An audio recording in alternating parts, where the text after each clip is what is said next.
jour je serai le plus grand guerrier. Je me battrai sans répit. Je ferai tout pour être vainqueur et devenir le GOAT de Kenshi. Kenshi! Pia est dans ses pensées. Il faut dire que ces derniers jours ne lui ont pas donné de repos. Entre le roi des poussières, les ninjas du dragon noir qui n'ont plus donné de nouvelles et le gorille blanc qui l'a fait encore cauchemarder. Depuis sa rencontre avec Bip, tout s'est accéléré, l'avant-poste s'agrandit et tout le monde est soit occupé à s'entraîner, soit à travailler. Et du travail il y en a, entre l'agriculture, l'aminage, la construction, ils ont pas fini. Peu importe combien de temps ça prendra, on est déjà au jour 123 et on deviendra les GOAT du monde de Kenshi. Kenshi! J'ai l'impression d'être dans Animal Crossing. Je place des tables, des chaises, des petites décorations et enfin, l'établi de recherche de niveau 3. C'est un peu comme passer de l'âge de bronze à l'âge de pierre. Les combats sont de plus en plus nerveux aussi, l'espace étant plus grand à protéger. Heureusement mes soldats chèques un peu mutants là que j'ai modifiés avec une taille surdimensionnée protège vraiment bien la base. Je continue de voler, et visiblement en se cachant derrière une petite cloison, le garde ne nous voit plus. Tant mieux, je vole tout, il y avait tous les livres dont j'avais besoin pour finir mes recherches de niveau 2. Petit à petit, je remplace également tous les soldats décédés par des chèques géants. Alors même si un grand philosophe a dit que le skin ne définissait pas le skill, c'est quand même impressionnant leur différence de taille entre un chèque géant et un homme ruche tout petit. L'installation du premier bâtiment se passe relativement bien, même très bien. Des arbalètes sur le toit, des mannequins d'entraînement et en bas ici un petit banc, une petite table, des petits tabourets, même des étagères et l'établi de recherche de niveau 3 qui est toujours en construction, il demande quand même pas mal de ressources. Je suis aussi obligé d'agrandir encore le camp. La ressource en fer étant située à l'extérieur de la base, les deux soldats qui travaillent dessus se font régulièrement attaquer. Je suis donc obligé de les encercler. Dans le deuxième bâtiment principal, on commence la fabrication d'une armurerie. Le camp se fait attaquer en permanence. Si on veut pouvoir aller attaquer d'autres bases, il faut quand même que j'ai 6 ou 7 soldats suréquipés prêts à tout protéger ici. Et quel ennemi attaquer? Je sais que le Bugmaster est apparemment extrêmement intéressant. Certains chèques m'en ont parlé, mais je suis persuadé qu'il est beaucoup trop fort pour nous. Les élus peut-être de Kral, si je dis pas de bêtises, ils ont pas l'air aussi nombreux que ça peut se tenter, c'est encore compliqué de savoir qui allait détruire. La nation sacrée, contre qui je pourrais dire que j'ai une dent au vu de nos épopées précédentes, j'ai aucune idée. N'hésitez pas à mettre en commentaire, vos commentaires influenceront peut-être la suite de l'histoire. La seule chose qui les effraie, une attaque d'une nation extrêmement forte qui viendrait se venger alors que personne ne serait dans l'avant-poste ou que personne n'arriverait à s'enfuir. C'est peu probable, mais si ça venait à arriver, ça signifierait fin de jeu à ce moment-là. Ou en tout cas, des grosses complications. C'est pour ça que pour l'instant, Masaru et Strike sont mes hommes ruches qui protègent le début de la première base. On construit une éolienne qui va permettre d'alimenter en électricité l'établi de recherche de niveau 3 et ça commence à prendre forme tout doucement. J'avais déjà fait une éolienne dans la première partie du camp, mais bon, vaut mieux plus d'électricité que nécessaire. Les attaques de bandits sont toujours incessantes. On a des nouvelles recrues, c'est très bien, ça permet de les entraîner un petit peu. Gar que vous voyez ici avec son masque de ninja des marécages a bien subi, il a perdu un bras, je vais aller t'en récupérer un. Certains ont pris un peu cher, à cause des ressources en fer pas encore protégées. Désormais, ils peuvent s'asseoir aussi bien les soldats inactifs que les travailleurs. Ils ont même des coussins luxueux, comme chez les nobles. Leur but, récupérer de la paille afin de faire de la farine et du pain, et peut-être aussi du hashish pour lancer des productions de marijuana à grande échelle. Bien sûr, tout en essayant de pas mourir. Et peut-être même de détruire quelques factions. Et le Bugmaster. Regardez cette bande de feignants complètement installés sur leur tabouret. Je vous l'ai pas dit, mais j'ai fait un petit aller-retour avec Pia pour aller récupérer un bras gauche. Pour Gar, ça me faisait vraiment de la peine de le voir handicapé.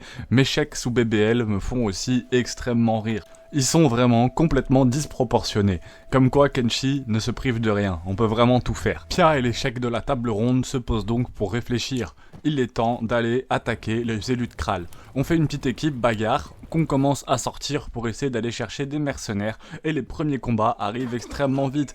Et les bandits font un peu de dégâts quand même à cette équipe qui doit s'entraîner pour retrouver le niveau qu'avaient les équipes d'avant. En effet, mes chèques sous BBL ont beau être impressionnants, ils ne sont pas encore extrêmement efficaces. Un deuxième combat identique, puis on arrive à l'étape des voyageurs. Pas un mercenaire à recruter. Je vais donc recruter un soldat, un vagabond sous stéroïdes. Et là, j'ai continué à faire le tour des étapes voyageurs et des villes chèques qui entourent la base des élus de Kral. Et impossible de remettre la main sur un mercenaire. C'est comme s'ils avaient tous littéralement disparu de la map. Tu m'étonnes, les mercenaires, ils en ont marre. À chaque fois, je les recrute, puis je les envoie au charbon se faire massacrer. D'ailleurs, peut-être qu'ils se sont fait tuer, qu'ils existent même plus pour certains, ou en tout cas pour tous ceux que j'ai l'habitude d'aller voir. C'est complètement possible. En tout cas, je parle un peu avec un nomade qui me vend quand même un garou, hein, les animaux assez gros là, costauds, et un petit chien en plus. Honnêtement, j'aurais trouvé des mercenaires à Baroud, hein, que j'appelais Brutal dans le premier épisode. J'aurais trouvé des mercenaires là-bas, j'aurais peut-être continué, au moins jusqu'au Bugmaster pour essayer de l'apercevoir. Mais là, impossible. On va remonter, on va aller voir les élus de Kral. Bon, je suis littéralement posé devant leur camp, sauf que je me rends compte que c'est des chèques, ils sont super forts. En plus, ils sont 25 là où que nous on est que 12. Avec des mercenaires, on leur aurait roulé dessus, hein. Les mercenaires peuvent en prendre 3 ou 4 chacun, mais là, ça va être extrêmement compliqué. Je décide d'en attirer juste quelques-uns, et j'ai de la chance, il y en a 3 qui arrivent à être attirés. On va leur faire une petite embuscade. Je les attire un petit peu plus loin, et ils sont quand même vraiment solides. Ils arrivent à mettre 3 de mes soldats à terre, donc 3 pour 3, sachant que là, on était quand même plus d'une dizaine, hein, 13 sur eux, donc c'était extrêmement compliqué. On va récupérer tout leur stuff, hein, ça fait du stuff pour mes guerriers, mes guerriers perso, et puis on va repartir. Mes chèques prennent donc les équipements, et là, ils ressemblent à des élus de Kral. C'est vraiment leur déguisement parfait. J'avais déjà John le Croulant qui ressemblait à un vendeur d'esclaves, ça fait une joyeuse petite équipe. On rentre donc au camp relativement bredouille, hein. On a juste tué 3 élus. Le truc qui est sympa, c'est qu'on va trouver les 10 pailles qui vont me permettre de faire cette première agriculture afin d'essayer d'avoir un petit peu de pain et de pouvoir s'auto-gérer, de penser à autre chose que chercher de la nourriture. Même si pour l'instant l'installation est petite, elle devrait fournir d'autres pailles qui nous permettront d'avoir des champs plus grands. J'ai repéré un petit avant-poste de ninja en bas des marécages. On risque peut-être d'aller y faire un coup d'œil avant d'aller retourner attaquer les élus de Kral. D'ailleurs, je m'en veux un peu parce qu'en vrai, ils ont jamais été agressifs avec moi et je suis parti les dépouiller. C'est rien, c'est Kenshi. Il y a aussi les bandits gorilles au blanc là qui étaient un peu chelous, les bandits gorilles qui font des arts martiaux qu'on a vu dans les précédents épisodes. S'ils ont un chef, j'aimerais beaucoup me le faire. Kenshi, c'est quand même super agréable de regarder tous ces soldats qu'on a recrutés, entraînés, chéris dans leur base, enfin qu'elle mieux en mieux décorée, ils peuvent se poser tranquillement. Je vous montre aussi la maison en L, l'intérieur, qui va plutôt servir pour du travail. Il y a des ateliers pour faire du tissu, des armureries, tout ça, ça va arriver très très vite. Je place aussi une deuxième ferme de paille pour avoir un max de paille, pour faire de la farine, pour faire un max de pain. Et ce pauvre squelette, qu'est-ce que je le maltraite. Je lui pique l'intégralité de tout ce qu'il a, tout le temps. Et étant donné que ses membres se revendent quand même assez bien, au moins 5000 pièces, donc à chaque fois je prends 20 000 hyper facilement, même si une grosse partie repart pour l'instant encore en nourriture. En plus, faut dire qu'à cette étape des voyageurs, ils sont vraiment super laxistes. Non seulement je peux le voler, il a beau donner l'alerte, personne vient m'embêter, comme vous voyez dans la vidéo, et en plus de ça, je peux littéralement vendre ce que je viens de lui voler au marchand qui est juste à côté. Et depuis que j'ai découvert comment leur donner des tâches, tout est beaucoup plus simple. J'en ai un qui récolte les fruits, ils mettent même l'eau justement sur les cultures, et ils ramènent tout ça directement au silo à grains afin de pouvoir commencer à faire de la farine. Le nombre de fruits verts augmente aussi, je vais pouvoir faire non seulement des parcelles d'agriculture plus grandes, mais il est aussi temps maintenant d'aller looter, on va avoir besoin de plein de ressources différentes. Le jeu n'a pas de fin, mais ma vie en a une. Donc il est temps de se définir des objectifs. Déjà essayer de faire toutes les recherches, j'aimerais bien voir jusqu'où va toute la technologie. On est à l'établi de recherche 3, faire toutes les recherches, ça va demander de récupérer plein d'équipements, ce qui promet plein de passages hyper intéressants. Ensuite, bien sûr, découvrir toutes les villes que je n'ai pas découvert, aussi bien tout le désert en haut à droite que plein d'autres zones. Essayer de tuer le Bugmaster aussi, qui m'a beaucoup trop intrigué, et peut-être aussi essayer de vaincre toute la nation sacrée qui est au piège de narcos. Ils ont l'air d'attaquer à vue encore plus facilement que dans les autres endroits. Tout ça dépend aussi en grande partie de vous. Même si je prends énormément de plaisir à faire tout ça, la diffusion de certains épisodes risque vraiment de jouer en fonction de vos dons. En effet, on est déjà à l'épisode 4 et même si pour l'instant j'arrive à en sortir une par semaine, dès que je travaillerai 35 heures, ça sera littéralement impossible. Je pourrais en faire un par mois, voire un tous les 2 mois, et encore. Enfin bref, si vous voulez me soutenir, vous savez ce qu'il reste à faire. Vous voyez qu'on vient de se faire agresser par une équipe de rois des poussières. Il y en a encore quelques-uns des bandits poussières alors qu'on a tué le roi des poussières justement.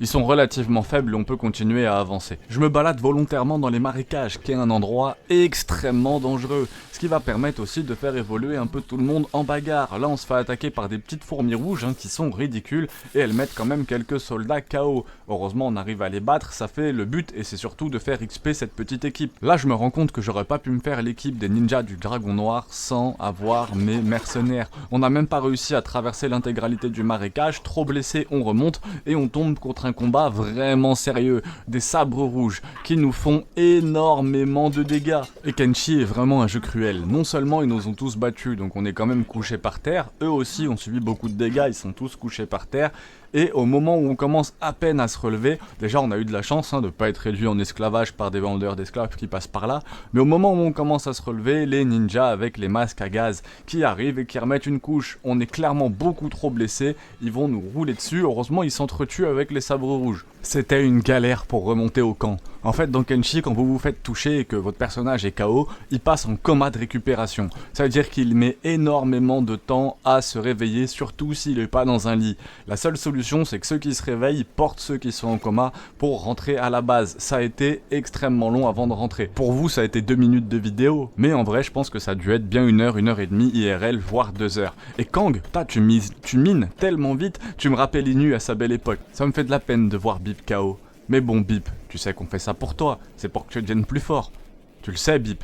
Bip, tu le sais, Bip, hein? Reposez-vous, mais croyez pas, ça fait que commencer. J'ai maintenant les recherches de niveau 3, donc des arbalètes de meilleure qualité, les prototypes et surtout emprisonnement qui va me permettre de faire des cages pour avoir des prisonniers, c'est juste dingue. La base avance, je remets une muraille en plus dans l'esprit un peu Gondor, puis vraiment l'histoire de sécuriser et qu'on puisse tous être en bloc à l'intérieur de ce bâtiment si une grosse vague d'ennemis arrive. Ce qui va d'ailleurs arriver assez vite, j'ai un peu merdé en volant. D'habitude je vole tout, je me tire, puis là je sais pas, j'ai voulu parler au marchand, en tout cas je me suis fait repérer par l'échec, j'ai dû tracer et Pia doit désormais 2500 de primes au chèque pour vol. Elle peut plus retourner voler là-bas. On s'enfuit donc vraiment comme des petits lâches, on galope comme des lapins, on galope très vite et Pia devient extrêmement recherchée. La nation sacrée veut 10 000 balles pour assaut, juste parce qu'on a voulu rentrer avec un livre ancien. De toute façon, ils veulent pas prendre nos primes, la nation sacrée.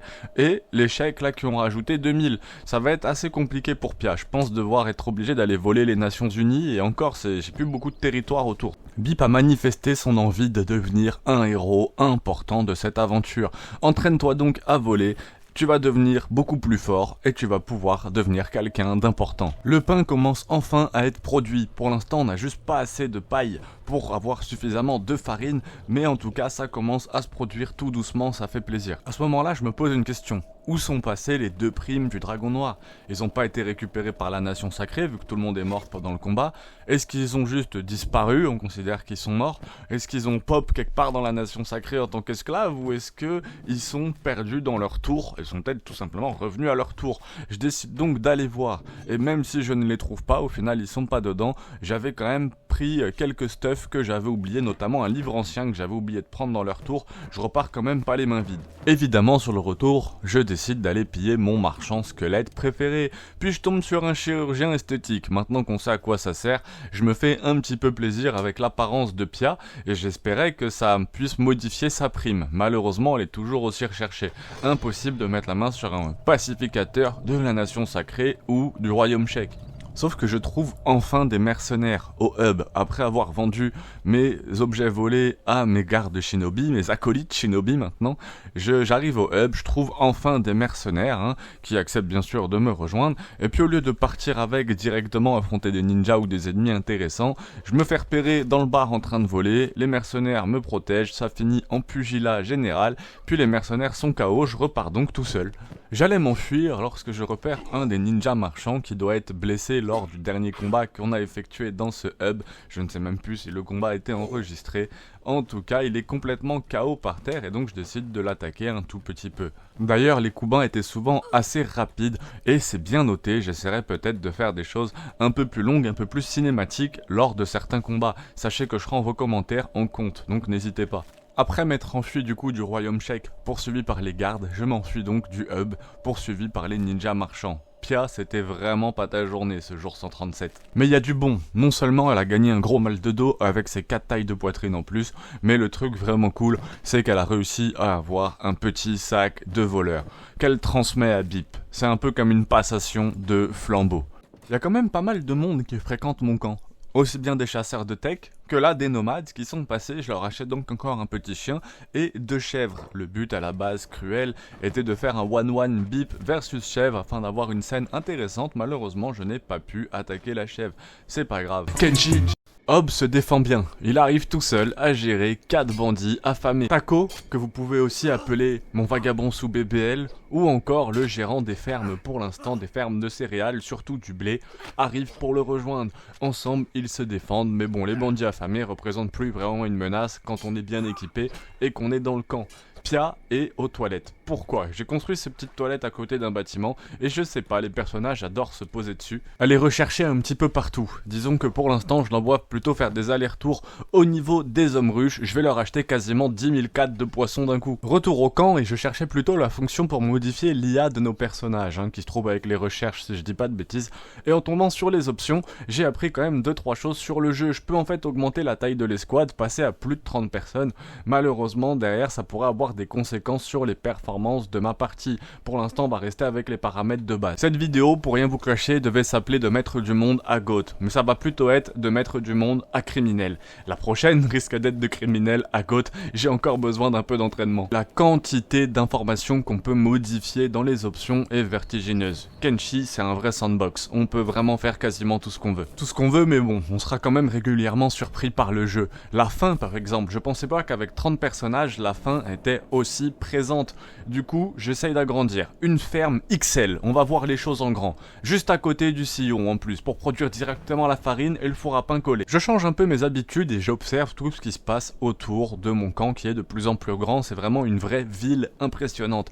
Des bandits affamés, bien sûr. Des bandits affamés qui attaquent ces petits animaux herbivores. Je décide donc d'aller attaquer les deux groupes. Aussi bien les bandits que ces animaux qui me rapporteront toujours un petit peu de viande. Et ça fait du bien. Ça fait même carrément du bien. Vous constaterez que certains personnages sont réduits à être sans connaissance à cause de la famine ambiante. Mais bon, je m'affaire de tout mon possible pour résoudre ce problème. Pia se pose des questions existentielles. Est-ce qu'il vaut mieux être craint ou être aimé? Si on avait le choix, je préférerais qu'on me craigne. Je continue donc ma route vers les nomades fixes, étant donné que j'y suis jamais allé et que j'apprécie quand même les nomades. Et je tombe sur un paysage complètement différent de ce qu'on a vu dans Kenshi, la zone Shem. Ça a l'air d'être une zone relativement agréable, ce qui change vraiment de ce qu'on a pu voir dans le jeu. J'arrive donc au petit camp des nomades fixes, qui est vraiment super sympa, en tout cas c'est très joli. J'aurais connu cet endroit, j'aurais peut-être mis ma base juste à côté, ils y vendent bien sûr des animaux et des sacs à dos. Mais qu'est-ce qui nous saute dessus à peine arrivé, qu'est-ce qui nous saute dessus? Ces becs pointus, ces étripeurs, qui sont vraiment extrêmement dangereux. Ils font énormément de dégâts. Le point positif, c'est que plus les ennemis sont forts, plus on prend d'XP dans le jeu. Je décide donc de les taper tranquillement et on va même taper le deuxième qui est derrière. C'est des combats qui sont toujours palpitants, passionnants. À peine remis de mes émotions, à peine vraiment, que un groupe de bandits affamés, extrêmement nombreux cette fois, attaque le camp des nomades. Il est hors de question que je les laisse tout seuls. Je vais donc bien sûr défendre l'intégralité de leur camp avec eux et faire qu'une seule bouchée de ces bandits. Le combat se passe bien, il est d'une facilité déconcertante et le camp nomade est désormais couvert de sang. Lui qui était si beau quand on est arrivé ressemble désormais à un champ de bataille vraiment stratosphérique. Tout est recouvert de sang et je prends aussi quelques secondes pour vous présenter les magnifiques paysages de Shem.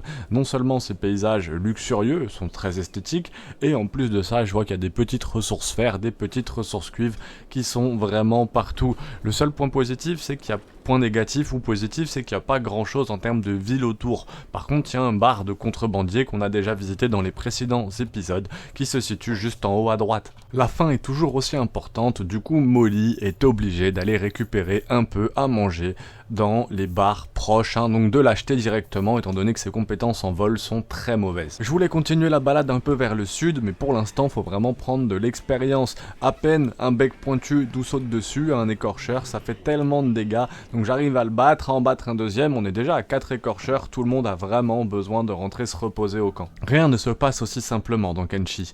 Les bandits vont forcément nous attaquer. Heureusement, ils sont très peu dangereux, c'est pas des sabres rouges, parce que vous avez pu le voir juste avant, des sabres rouges peuvent mettre littéralement tout le monde KO en quelques secondes. Et c'est ce qui fait la force de ce jeu. La difficulté est complètement différente. Au début, j'avais juste du mal pour essayer de survivre, mais je n'avais qu'un personnage. Tout est vraiment différent maintenant qu'on a un avant-poste. C'est donc à Kang, l'ironie, un guerrier chèque, un valeureux guerrier chèque, d'aller voler ses propres confrères. Vole-leur l'intégralité du stock, de toute façon celui-là ça va faire 80 jours qu'on survit en le volant, donc c'est super bien, bientôt on n'aura plus à voler, j'espère. Retour au marécage et cette fois le chemin se déroule sans accroc au pas de rencontre avec des ninjas ou des sabres rouges qui viennent laminer mon équipe. Seules les chèvres n'ont pas eu la chance de rentrer avec nous. Bon, je me console en me disant qu'elles ont quand même nourri quelques bandits affamés ou quelques bandits des poussières. Non, littéralement, c'est vraiment ce qui s'est passé. Bienvenue dans Kenshi. Et puis ne pensez pas qu'on va être tranquille vraiment longtemps. Les vendeurs d'esclaves sont littéralement partout dans la base. Heureusement, on arrive quand même à les battre. Ils sont pas aussi forts que ça. Mais ils sont quand même beaucoup plus résistants déjà et beaucoup plus équipés que les petits bandits qu'on peut croiser régulièrement. Le combat est donc un petit peu plus violent que d'habitude. L'écart de gabarit par contre, qu'est-ce que ça me fait rire. Meshek et Toka aussi, ou Taco, mon vagabond justement, qui est sous stéroïdes, ils sont tellement énormes, c'est impressionnant à regarder, ça me fait beaucoup rire alors que c'est vraiment un truc complètement bateau. Skinner aussi, qui est habillé en vendeur d'esclaves pour taper des vendeurs d'esclaves, c'est vraiment incroyable, c'est ce qu'on appelle le métavers. Cette nuit du 141e jour, tout est très rapide dans le camp, tout s'accélère, tout le monde sent qu'on arrive vraiment dans les choses très très sérieuses. Et les choses sérieuses vont arriver beaucoup plus vite que ce que vous ne le pensez, donc abonne-toi, pouce bleu. Juste avant, tous ces vendeurs d'esclaves qui sont dans la base, les cages viennent d'être construites, vous voyez où je veux en venir. Je me dis que si je récupère un de ces vendeurs d'esclaves et que je le mets en cage, il y a peut-être moyen de rigoler un petit peu. C'est quand même une très belle ironie du sort, ces vendeurs qui passent leur temps à enfermer tous les gens qui décèdent dans Kenshi ou qui sont sans connaissance pour justement les revendre. Et bah enfermer un de ces vendeurs, je trouve ça ironiquement extrêmement drôle. Je pense que vous serez beaucoup à trouver ça très drôle aussi. Comme vous pouvez le constater sur la vidéo, mes soldats médecins font extrêmement bien leur travail. Ils soignent également les blessés, donc c'est un peu la même IA qu'on a pu voir dans l'inverse, quand c'est nous qui étions en cage et qu'on se faisait soigner. Sauf que quand j'étais en cage, je me souviens qu'on m'a pris mon équipement. Il n'y a donc aucune raison que je laisse l'équipement à celui qui aurait pris le mien. Alors que les soldats disposent de plein d'endroits super sympas pour se poser, ils préfèrent se poser aux toilettes. Laissez tomber, c'est à n'y rien comprendre. J'envoie donc Pia en mission d'exploration. Elle va bien sûr passer par son étape des voyageurs préférés afin qu'on monte à 100 004, enfin. Une somme vraiment conséquente, j'ai l'impression, dans le jeu. Et vous pouvez aussi admirer Pia, la géante, rouler sur une équipe de bandits affamés. Non, vraiment, déjà en termes de skill, elle est beaucoup plus forte qu'eux, mais là avec le skin où elle est 3 fois plus grande, c'est vraiment jouissif à voir. Surtout que je me suis fait massacrer, Kenshi. Si vous avez vu les 3 premiers épisodes, vous savez à quel point on s'est pas retrouvé comme ça au jour 141. Par hasard, il y a eu énormément de boulot et le plus dur reste encore à faire, vous allez le voir. Pia va traverser tous les marécages. Heureusement, elle va tellement vite que aucun danger n'arrive à la suivre. Elle traverse donc tous les marécages pour arriver à cet outpost, qui est bien l'outpost justement de ces ninjas. Pour l'instant, elle est toute seule. Je décide donc de la jouer discret, de la jouer super furtif, de regarder tout ce qu'il y a dedans. J'arrive à compter à peu près 15 à 20 ninjas. Il n'y a pas l'air d'en avoir d'autres qui peuvent arriver au cas où. Je peux pas leur mettre de KO furtif malgré l'entraînement qu'elle a subi. Et il y a un seul ninja du nom de Ombre qui a quand même 20 000 $ de prime. Mes réflexes de joueur de Baldur's Gate 3 en mode honneur reviennent extrêmement vite. Dans Baldur's Gate 3, si vous volez une arme à un PNJ qui dort, il a plus d'armes, c'est donc beaucoup plus facile de le tuer. Vous avez sans doute regardé mes vidéos sur Baldur's Gate, donc là j'essaye d'appliquer plus ou moins la même méthode. Je commence à voler quelques sabres qui sont assez classiques, et Ombre a un sabre à 40 000 cats, un sabre super puissant que je vais donc équiper directement à Pia. Son sabre est bien mieux que ce que j'ai. J'envoie donc Pia se reposer sur le côté afin que toute l'équipe la rejoigne, et Bip va se moquer un petit peu quand même de mon vendeur enfermé, faut bien qu'il nous serve de distraction, donc on va le libérer, le tabasser, le remettre en cage. On s'occupe comme on peut avec les jouets qu'on a dans Kenshi. Il a essayé de s'enfuir, mais il a vraiment pas été très brillant. Je sais pas s'il voulait essayer de récupérer un de ses collègues en haut pour s'enfuir avec, mais en tout cas il est passé dans la maison, il va donc se faire littéralement dépouiller. Je laisse Bip le remettre dans sa cage, en même temps il va faire un petit aller-retour pour ramener plein de nourriture au village, et puis c'est parti. Maintenant que tout le monde a à manger, on peut rassembler toute l'équipe pour aller rejoindre Pia justement.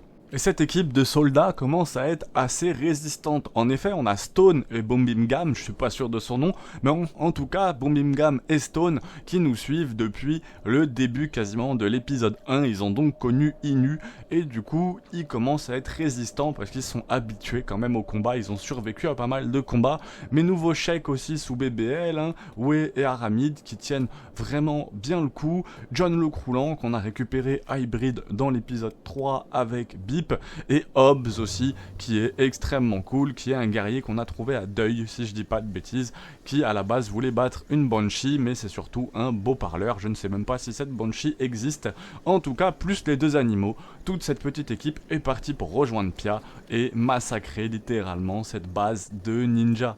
Ils traversent donc les dangers les plus périlleux, leurs compétences athlétiques sont encore peu développées, ils se déplacent donc assez lentement, ils traversent mers et régions les plus dangereuses afin de rejoindre notre soldat vraiment d'élite. En attendant au camp, les attaques de bandits s'enchaînent, mais sans grand intérêt pour l'instant, sans grand incident. Juste avant de rejoindre Pia et d'arriver à ce camp de ninjas, je vais les appeler les ninjas gaz, parce qu'ils ont des masques à gaz, on se fait attaquer par les ninjas sabre rouge justement, qui ont l'air beaucoup plus forts que les ninjas gaz, ils le sont même de toute façon, vous allez le voir justement avec ce qui arrive après. Heureusement Pia arrive, on arrive à se défaire de ces ninjas sabre rouge et on arrive juste devant la base qu'on souhaite attaquer. C'est un peu le vrai premier combat de cette équipe sans mercenaires, hein, parce que c'était vraiment les mercenaires qui nous ont protégés et qui nous ont permis de quasiment gagné tous nos combats jusqu'à présent. Là c'est la première grosse attaque sans mercenaires, tout le monde est à peu près équipé, on les voit traverser l'eau, prêts à tuer, c'est hyper impressionnant, je trouve ça super cool. À peine débarqué qu'un groupe justement, ces ninja gaz arrivent, ça va être un premier test et on leur roule littéralement dessus, leur base s'apprête à tomber. Je rentre d'abord assez furtivement, essayant de voler quelque chose, puis je me rends compte qu'ils ont littéralement rien, encore plus pauvres que les ninjas du Dragon Noir. Ils sont vraiment sans intérêt. Du coup je tente un KO furtif qui passe pas sur leur chef, hein. J'ai quand même tenté le KO furtif pour essayer juste de partir avec la prime, et le combat est lancé, c'est parti. Leur chef est parti dehors pour peut-être voir mes animaux, ce qui m'a permis de le mettre directement sur l'épaule de Pia et de continuer le combat. Ça se tape de tous les côtés, mais ils sont pas hyper malins. S'ils seraient tous venus directement pour se battre, il y aurait peut-être eu un combat un peu plus équilibré, même s'ils sont quand même assez forts hein, par rapport à mon équipe. En tout cas, on arrive quand même à gagner, étant donné que certains préfèrent s'entraîner et laisser leurs confrères se battre. Hein. Donc je vais tous les faire tomber les uns après les autres. Hobbs met des jolis coups. On dirait même qu'à partir d'un certain niveau de compétence, on met des doubles coups d'affilée. On peut donc aller reposer cette petite prime tranquillement au royaume Shek. On va pas faire le fou cette fois. On va aller déposer la prime tranquille, même si tout le monde est quand même un petit peu blessé. Par contre, les déplacements dans les marécages sont bourrés de temps de chargement, sûrement à cause de toutes les textures à afficher ou du nombre de personnages dedans, je ne pourrais vous dire. On a de la chance, au retour uniquement des petites araignées rouges comme ça qui nous attaquent. En effet, un groupe de sabres rouges aurait pu être complètement fatal à mon crew au vu de son état. Il suffisait d'en parler pour les voir apparaître, un groupe de sabres rouges qui regardent ces étrangers, ils pensent qu'on ne sait pas manier l'épée et apparemment on ne peut pas gagner contre un guerrier Shek, police. Donc ça va être extrêmement compliqué. On va réussir quand même hein, à les battre parce qu'ils sont pas trop nombreux. On a vraiment de la chance sur ce point là. On va mettre tous les blessés sur l'épaule, vous connaissez la chanson, et on va continuer justement jusqu'à Brutal, même si certains ne sont pas encore relevés, je reviendrai les chercher juste après.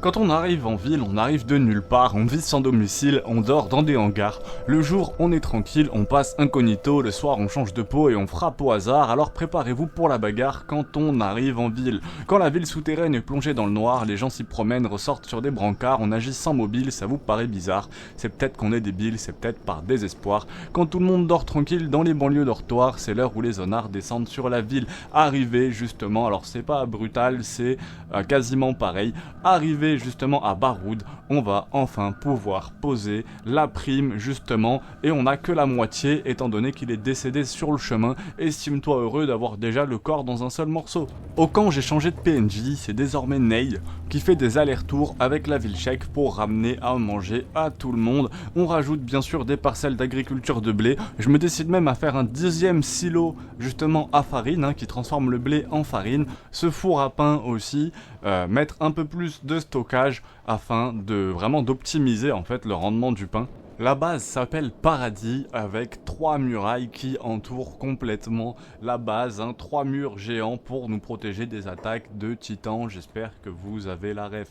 Les soldats qui étaient complètement KO à cause des sabres rouges, hein, comme John le Croulant, que vous pouvez voir ici, John ou Jon d'ailleurs, je sais pas comment vous le dites, n'hésitez pas à mettre les prononciations en commentaire.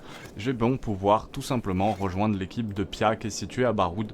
J'ai d'ailleurs repéré un autre avant-poste justement dans les marécages, j'envoie Pia en éclaireur, on va aller voir de quoi il s'agit. Je sais pas si vous avez déjà regardé d'autres let's play, en tout cas c'est extrêmement long à faire, vous avez probablement regardé d'autres let's play, donc n'hésitez pas à vous abonner, à mettre un pouce bleu si ça vous plaît et allez regarder les 3 premiers épisodes, on est sur le 4e et abonne-toi pour être sûr de ne pas rater le 5e. Malheureusement, sans être défaitiste, j'arriverai sûrement à faire le 5e, par contre on est déjà au jour 150, j'essaierai d'aller jusqu'au jour 200, mais si ça n'explose pas, si ça ne buzz pas aussi, même si j'aimerais le faire avec tout l'amour, aller jusqu'au jour 300, ça risque d'être peut-être un peu compliqué financièrement. En plus, j'aurais aimé faire un peu le même genre de série, peut-être sur Project Zomboid, je sais pas si c'est possible, et à la base, je sortais 2 tests par jour sur les jeux vidéo. Il y a plein de jeux que je n'ai pas encore traités, enfin bref, je m'égare, retournons à ce qui nous intéresse. Et justement, je viens exactement d'arriver à l'endroit qui nous intéresse. La base ressemble trait pour trait à la base des Ninja Mask, sauf que non,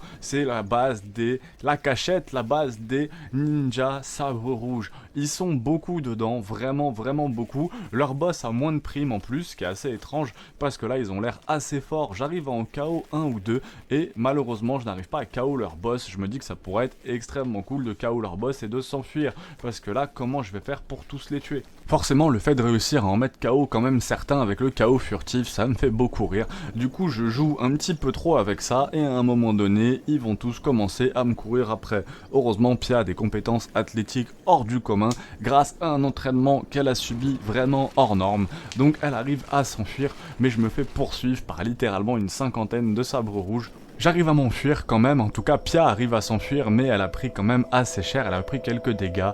Bip sort de Baroud en courant, il vient au plus vite possible, il la récupère et il la ramène à Baroud. On est prêt pour repartir. Kenji. Et si, pour changer, je faisais quelque chose d'un petit peu différent? C'est vrai que je me suis beaucoup concentré sur du combat ou de la gestion de camp, mais je suis pas vraiment parti loot. Et sur toute la carte, il y a ces espèces de rubines qui sont un peu dissimulées partout. J'ai bien appris quelque chose dans ce jeu, c'est que rien n'est là par hasard. On va donc y aller discrètement et j'arrive à cette bibliothèque perdue. Le loot est quand même relativement intéressant. Je trouve pas mal de livres qui sont vraiment utiles pour les recherches, vous connaissez maintenant, quelques katanas, pas mal d'équipements divers et variés, et puis en plus on arrive en même temps que les guerriers de la ruche de l'Ouest qui discutent un peu avec nous, on peut leur acheter plein de rations, leur vendre des produits et rentrer surtout dans la bibliothèque, c'est là que doit être caché le loot le plus important, les trésors les plus rares, mais elle n'est pas gardée, donc il ne doit pas y avoir grand chose. On dirait que les habitants de la ruche ont beaucoup de mal à rentrer dedans, vous connaissez mes compétences de crochetage, on rentre dans la tour en 2-2 et on va explorer tout ça. La bibliothèque déborde de livres, mais la plupart sont des livres abîmés, donc je récupère uniquement les livres dont on peut utiliser, qu'on peut se servir, qu'on peut encore utiliser, et je passe aux choses sérieuses, je crochette tous les coffres, et là on trouve des petits trucs vraiment super cool, des emplacements d'ingénieurs, qui nous donnent l'accès à plein d'autres ruines comme celle-là, notamment des ruines en fait, qui ont été visitées par les ingénieurs, il y en a une en plus sur une île au milieu de l'eau, c'est extrêmement surprenant. Oula, il y a un bec pointu qui nous saute dessus, heureusement il arrive extrêmement blessé, il est donc pas compliqué à tuer, ces petites bestioles sont vraiment dangereuses. On trace, on est donc quand même refait parce que là on a 110 000 cats, donc financièrement on se porte beaucoup mieux. On trace jusqu'à la ville la plus proche qui n'est autre que la ville d'Admag, ville qui est aussi occupée par mes alliés et collègues voleurs shinobi, en fait ils sont un petit peu partout, je m'en rends de plus en plus compte. Et je pense bien n'être jamais rentré dans le QG de la faction. À cet endroit, je peux parler avec un homme, un petit peu bizarre, certes, parce qu'il n'a plus de cornes. En tout cas, il me propose, enfin je peux lui proposer, de faire une alliance. Bien sûr, il rigole. Par contre, si je lui dis que je ramène le maître des insectes, il rigole beaucoup moins, il dit qu'il chantera mes louanges dans ce cas-là. Ça me motive encore plus à ramener ce fameux Bugmaster, ou alors faudrait lui ramener la nation sacrée. Je comprends que la relation entre l'échec et la nation sacrée n'est pas du tout au beau fixe. Et c'est là aussi que réside toute la difficulté de ce jeu. Je peux très bien attaquer la nation sacrée, ou attaquer l'échec, en aider un, comme aider l'autre, et on n'a aucune idée des conséquences qu'il y aura derrière. En attendant, je vais me fier à mon instinct, je commencerai bien par essayer de choper le Bugmaster, mais impossible de mettre la main sur les moindres mercenaires dans la zone. En tout cas, la nation sacrée, mais pas du tout les moyens. Prime de 10 000 pour 7, même eux, leur inquisiteur a une prime de 40 000, si je dis pas de bêtises. Donc la prime est très basse, c'est pas du tout intéressant pour ramener cette guerrière chèque chez eux. En plus de ça, j'ai pas vraiment envie, je les apprécie quand même, j'ai l'impression, même si je les les dépouille quand même, il n'y a pas grand chose dans ces petits coffres là qui étaient dans le QG de la faction. Bon, faut se remettre en route, même si on est apeuré sans mercenaires, ils seront pas toujours là pour nous protéger, on doit apprendre à se défendre par nous-mêmes et mener les combats qui suivent par nous-mêmes. Alors oui, c'est pas simple, mais la vie n'est pas simple. Cette vidéo est là pour vous motiver, Kenshi est là pour changer votre vie à tout jamais. En parlant de changer de vie, les sabres rouges m'ont quand même agressé 2-3 fois, ils ont ruiné une de mes équipes dans le marais, j'ai donc bien envie d'aller abréger leur vie. Je me rends donc directement à leur base, traversant ruines et déserts comme à mon habitude. J'arrive à leur base, j'en attire les premiers en dehors pour éviter de tous les tuer d'un coup parce qu'ils sont vraiment beaucoup et ça marche. J'arrive à attirer les premiers en dehors de leur base, même le boss. Donc déjà théoriquement je pourrais prendre la prime et repartir. Je vais pas le faire, on va continuer tranquillement ce combat et aller achever tous ceux qui sont restés à l'intérieur. Le boss des sabres rouges sur l'épaule, on rentre directement dans leur base et ils me sautent tous dessus. Ils sont vraiment très nombreux, mais j'avais sous-estimé mon équipe. Déjà mon équipe est quand même mieux stuffée qu'eux, j'ai quand même que des équipements relativement bien avec tout ce que j'ai volé. Et le combat se passe en réalité assez bien. On arrive à tous se les faire les uns après les autres. J'ai même en profité pour leur voler tout ce qu'ils ont. Et honnêtement, c'est la base la plus intéressante que j'ai trouvée, j'ai l'impression pour l'instant. Plein de nourriture, pas mal de stuff un peu cool, donc on est vraiment refait, puis il n'y a plus qu'à aller livrer cette petite prime après avoir rincé littéralement tous les ninjas des marais. Alors oui, les sabres rouges sont maintenant hostiles envers moi, mais ils m'attaquaient déjà vu, donc ça change vraiment pas grand chose du tout. On va aller déposer cette petite prime et en plus il est encore en vie, ce qui est très différent. D'habitude j'arrive pas à les apporter dans le coma ou en vie, d'habitude j'arrive à ramener les primes que décédés. Si vous connaissez le jeu, vous voyez à peu près où j'en suis. Si vous ne le connaissez pas, sachez que même si j'arrive au jour 150, que je dois être à peu près autant d'heures de jeu, peut-être un peu moins, mais je pense entre 75 et 100 heures de jeu quand même assez facilement, et pourtant ça reste en fait les ennemis les plus simples. Je pense que je suis même pas rentré dans le top 15 des ennemis les plus forts du jeu. Mais vu la cruauté vraiment immense de ce jeu, arriver à cet endroit là est déjà vraiment cool. Je pense qu'énormément de joueurs ont abandonné avant. Je dépose donc la prime, le boss des sabres rouges, je récupère les 10 points grâce à ça. Et comme vous pouvez le voir sur la vidéo, on va voir le guerrier Sheik l'enfermer, l'attacher. Ça me fait toujours un peu de peine quand je vois une cible se faire attacher à cause de moi, j'ai toujours envie d'aller la libérer. Au camp, j'essaye d'apprendre les nouveaux entraînements, l'entraînement Assassin 2, afin de pouvoir vraiment assassiner plus facilement les gens. Vous voyez l'utilité que ça peut avoir. L'entraînement aussi aux tourelles, les harpons aussi qui sont extrêmement utiles, apparemment beaucoup plus efficaces que les arbalètes. Et vu qu'on peut les installer partout, ça pourrait même permettre d'enfermer peut-être certaines villes et de faire un siège. Enfin bref, je reprends mon exploration, et je dois dire que j'apprécie ces moments de balade aussi bien en avance rapide que en temps normal, parce qu'on sait jamais, sur quoi on va tomber, qu'est-ce qu'on va trouver. L'exploration est vraiment récompensée et vraiment super intéressante dans le jeu. Si vous avez vu les premiers épisodes, ou si vous connaissez Kenshi, vous reconnaissez les terres acides. Ici, il pleut, ce qui signifie que la pluie abîme vraiment l'intégralité du corps de chacun de mes personnages, notamment leurs pieds. Stone, en plus, qui n'a pas de chaussures, s'en plaint énormément, donc j'aurais dû lui mettre des petites chaussures parce que ses pieds brûlent. Enfin bref, on va continuer à s'aventurer dans ces terres-là. Dernière fois, j'étais pas allé, Ombre d'Argent avait décédé dans ces terres, donc je vais continuer à avancer, à explorer, et je trouve une ville. Je pensais avoir vu toutes les villes en ayant des cartes ajoutées sur ma carte, je pensais avoir toutes les villes du jeu. Visiblement non, il y a une ville perchée au milieu de ces terres mortes. Et là, encore une nouvelle faction, ou une nouvelle race comme on aurait pu dire dans certains jeux. C'est vraiment étrange cette nouvelle faction, une faction squelette, une de plus, je sais pas combien il y en a vraiment énormément, mais ils sont super cool. Les squelettes sont relativement agréables, donc pour le coup tout se passe bien. Dans ce bar, il y a un étrange squelette du nom de Sadnel, et vous allez voir qu'il porte très bien son nom, Sad triste.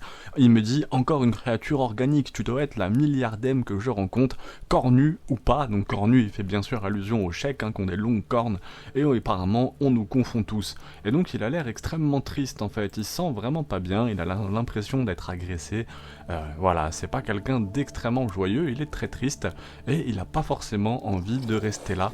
Donc je parle un petit peu avec lui, et après un dialogue assez triste, il finit par rejoindre l'escouade, mon premier squelette dans l'équipe. Je trouve ça beaucoup trop cool. Non seulement j'ai un squelette, des hommes ruches, des vagabonds plutôt hommes, des vagabonds femmes, des guerriers Sheik, tout chacun en plus avec ses compétences et ses particularités différentes, c'est vraiment cool.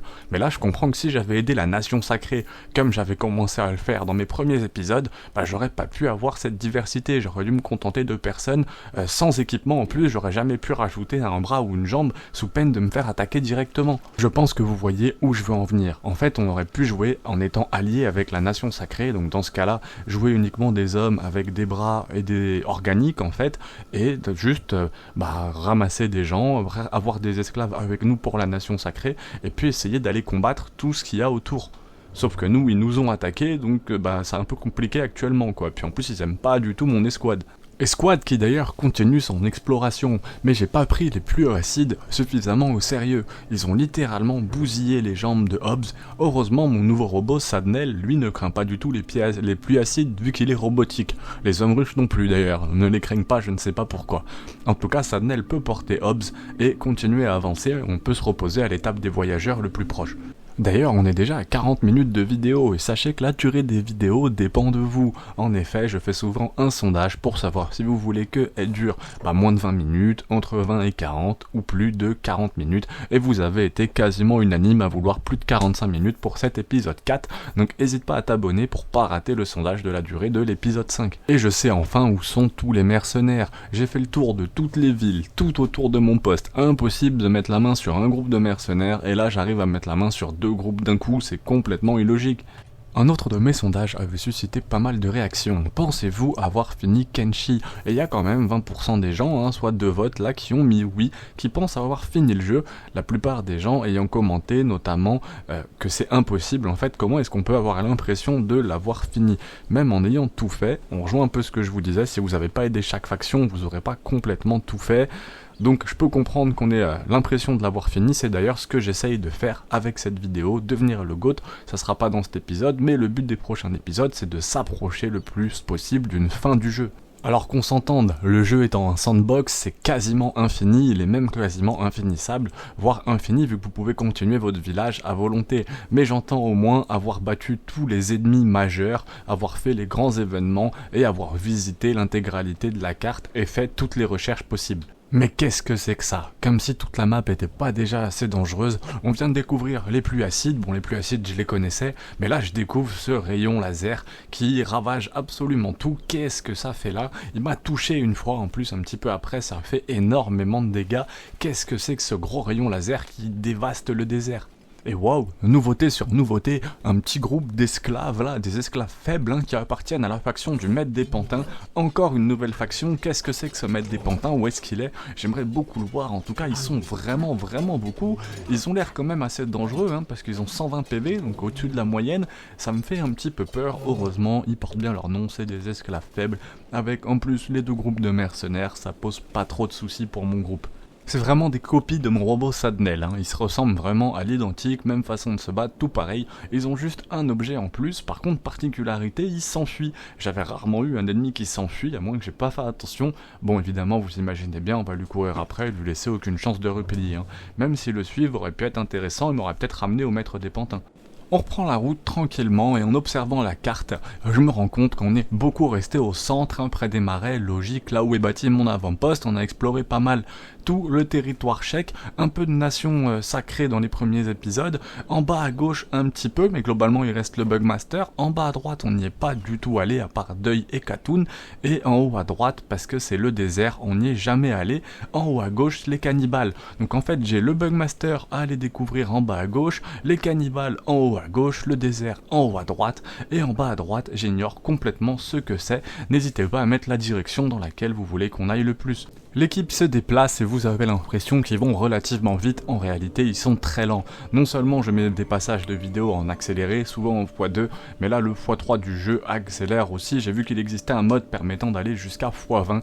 Je vous laisse imaginer quand tout se passe en position initiale. On est dans une des plus belles zones en plus du jeu, donc c'est très agréable de se balader là, c'est assez cool. Et surtout l'intérêt principal de ces déplacements, c'est d'apprendre beaucoup de choses sur le lore du jeu. Ça te laisse là un nouveau personnage va nous faire des déclarations extrêmement importantes.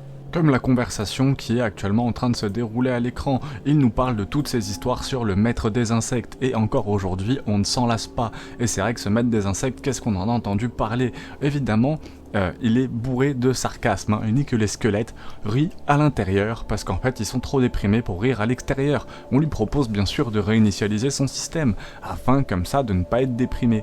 Il dit qu'il pourrait le faire ça, mais que dans ce cas-là, il perdrait toutes ses compétences aussi. C'est super chaud. Donc, mais par contre c'est comme ça qu'on se retrouve avec des légendes comme Cathlon. Qui c'est lui? J'en ai jamais entendu parler. Oublie le maître des insectes, le gorille, le golem de pierre, Arc.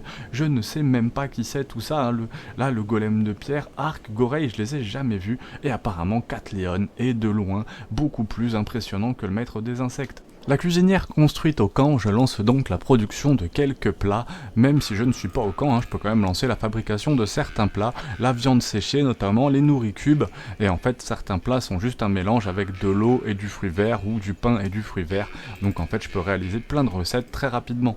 Tout peut basculer super vite, un groupe d'araignées chauves se jette sur moi, ils m'attaquent et font énormément de dégâts, on y résiste de très peu.